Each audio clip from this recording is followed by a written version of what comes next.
Manager quand le marché se rétracte, voilà un sujet que bien des professionnels ont eu à adresser en 2024. Je suis donc particulièrement heureuse d'enregistrer ce podcast au cœur de l'atelier de management de Century 21 et de recevoir Benoît Rampeneau, directeur de l'agence Century 21 Kadima à Saint-Médard-en-Jalles. Bonjour Benoît Rampeneau. Bonjour. Manager quand le marché se rétracte, c'est notre sujet pour ce podcast. Est-ce que ça a été le vôtre pour cette année 2024 ? Alors effectivement, oui, manager dans un marché qui se rétracte, c'est particulier. Hein. Oui. Pour ma part, je l'avais connu en 2008. Oui. Avec des actions à remettre en place, à ressortir du tiroir des vieilles recettes. On ressort les classiques. Oui. Ouais, c'est l'intérêt d'avoir un peu d'expérience. Tout à fait. Ouais. Alors comment avez-vous justement vécu cette nouvelle transition ? Quels ont été vos classiques alors ? Alors le premier classique, c'est de retourner au plus proche des conseillers. Oui. En fait, le cœur du système, c'est les conseillers.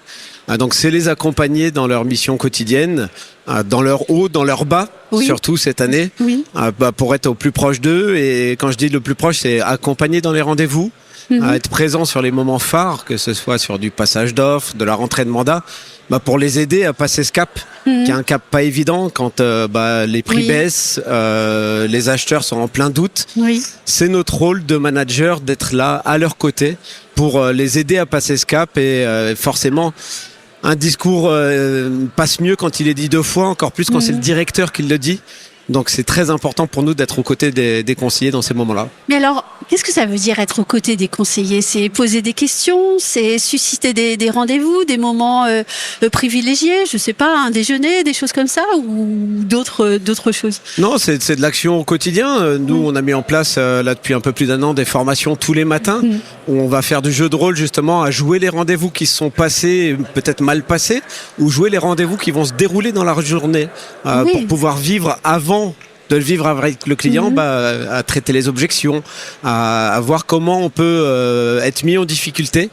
Donc ça, c'est vraiment l'accompagnement main dans la main avec le conseiller. Et oui, alors moi j'ai évoqué un manager coach et vous évoquez un manager formateur. Ça va avec. Ça va de pair.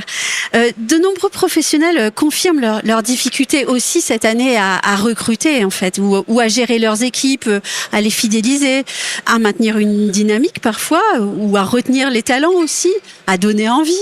Que dites-vous aux candidats qui hésitent à venir travailler dans le secteur immobilier en ce moment ? Alors c'est le meilleur moment pour débuter. Oui. On ne peut pas mieux commencer que dans un marché dur parce qu'on va être obligé d'apprendre tous les basiques. Oui. Dans un marché facile où il fallait juste ouvrir une porte pour faire une vente, n'importe qui pouvait être agent immobilier.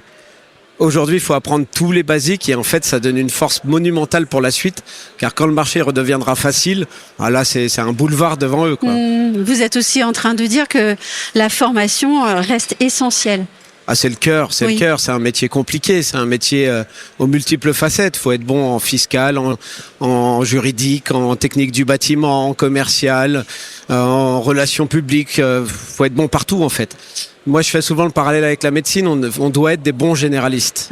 Mais tout ça, faut être bon dans beaucoup de domaines. Après, l'excellence, on la trouvera dans certains domaines en fonction des conseillers. Oui. Mais la difficulté, c'est d'être bon partout. Il faut avoir ces petites lumières qui s'allument toutes seules, avoir des réflexes en fait. C'est ce qui va sauver le professionnel souvent. C'est ça, c'est la difficulté et la beauté de ce métier. Parce que quand un conseiller atteint ce niveau-là, en fait, on sait qu'il devient indestructible parce qu'il passera toutes les crises et quel que soit le marché. En fait, on dit souvent le marché, c'est ce qu'on en fait.